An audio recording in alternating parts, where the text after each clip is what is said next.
La Fundación Paz Ciudadana hizo entrega hoy de una serie de propuestas programáticas a los candidatos presidenciales. En lo medular se plantea un sistema integral de seguridad ciudadana que aborde la prevención temprana, la persecución y la reinserción social. Para hablar del tema nos acompaña Daniel Johnson, director ejecutivo de Fundación Paz Ciudadana. Daniel, bienvenido a Canal 24 Horas. ¿Cómo te va?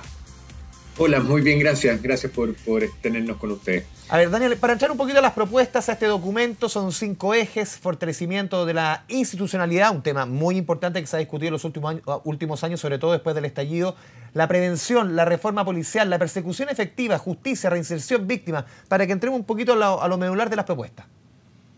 A ver, efectivamente son 5 ámbitos diferentes. El primero de todos es el que tiene que ver con la institucionalidad, en cómo tenemos que mirar el sistema de seguridad y justicia como un todo.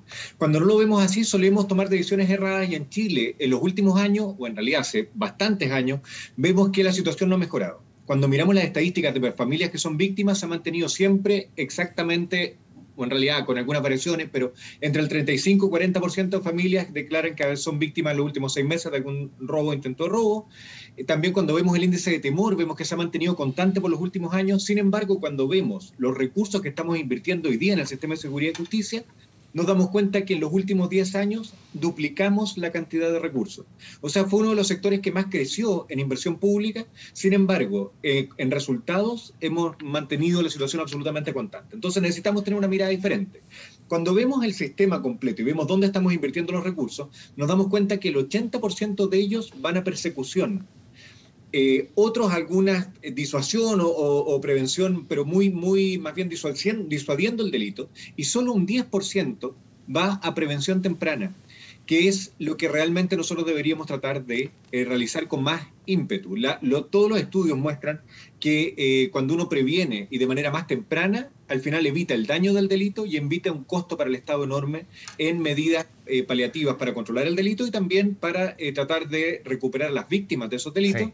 Y por supuesto la sanción también es un costo muy grande para el país. Entonces la primera mirada cuando lo miramos como sistema es cambiar el foco desde la persecución hacia la prevención y lo más temprana posible del inicio de carreras delictuales. Sí, Daniel, tú ponías el tema de la prevención temprana, menos del 10% del presupuesto va hacia ese punto. De acuerdo a lo que ustedes han visto, más o menos cuánto porque esto al final mucho tiene que ver con los recursos que se disponen, ¿cuánto debiese ser para un tema tan importante como la prevención?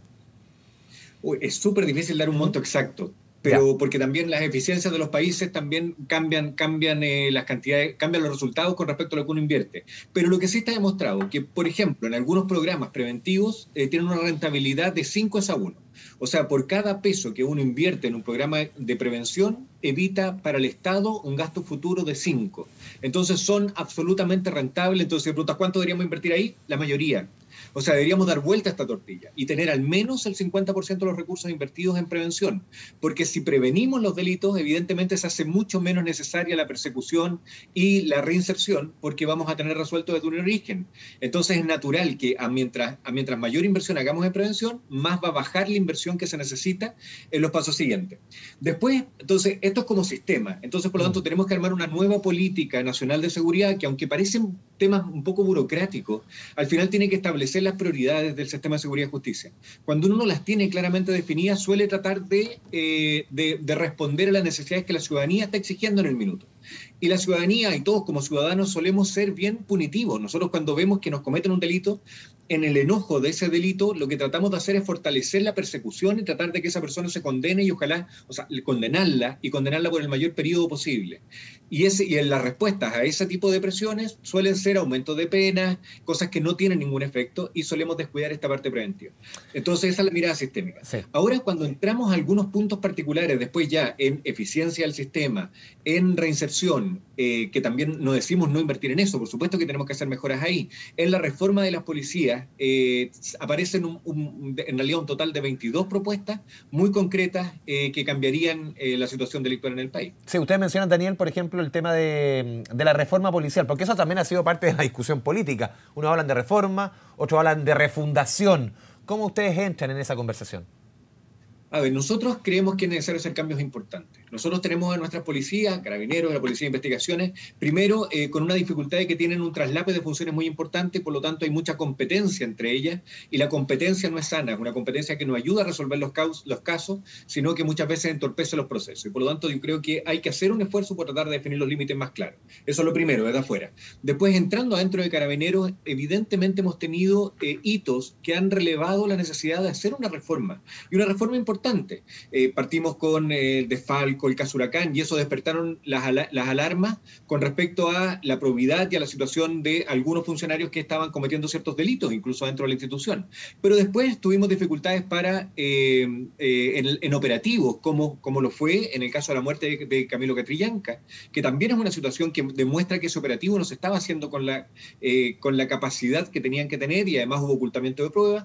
Y después tuvimos los casos de violación de los derechos humanos en el orden público, en el estallido social, sí. Y así hemos conocido otras noticias. Entonces, lo que no tenemos que pensar es que es un problema que se resuelve solo con mayor control, o se resuelve con puntualmente tener al Ejecutivo más sobre el carabinero, que por supuesto que eso es algo que es necesario. O sea, la tuición civil de las policías es algo necesario, pero tenemos que hacer la modificación de las capacidades que la policía tiene hoy día para prestar mejor su servicio. Cuando nosotros en la encuesta Paz Ciudadana, que dicho sea de paso, vamos a tener los resultados por fin la próxima semana del índice de victimización que hacemos todos los años, cuando lo hacemos año a año nos damos cuenta que la aprobación que tiene la ciudadanía de la calidad del servicio que prestan las policías ha venido cayendo en los últimos 5 años de manera muy importante. Hoy día menos de la mitad de las que hace 5 años atrás declaraban que valoraban, que resultaba positivo el actuar de las policías cuando tenían que interactuar con ellas, hoy día ha bajado a la mitad, o sea, de un 50 a un 25%. Y por lo tanto tenemos un problema de eficiencia y de eficacia también en la labor policial que tenemos que resolver. ¿Cómo se resuelve? Creemos ahí en la reforma policial en particular hay un tema cultural, y hay un tema de cómo formamos a nuestras policías, para qué las formamos. Hoy día una institución moderna o las policías modernas lo que tienen que lograr es modificar su actuar en función de las necesidades que tiene la ciudadanía, que son cambiantes. La pandemia nos hizo tener funciones totalmente diferentes y tener delitos totalmente distintos que lo que teníamos antes de la pandemia. Y las policías tienen que tener esa capacidad de reaccionar.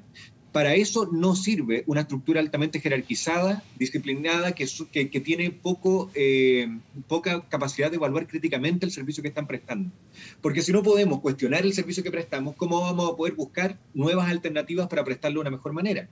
Y eso es un cambio cultural que trasciende a toda la institución, desde la formación, desde los criterios para el ascenso, desde la edad de retiro, desde cuándo se retira. Y principalmente yo creo que hay una medida que para nosotros es muy, muy importante, y es que los mejores policías tienen que estar donde más lo necesita la ciudadanía.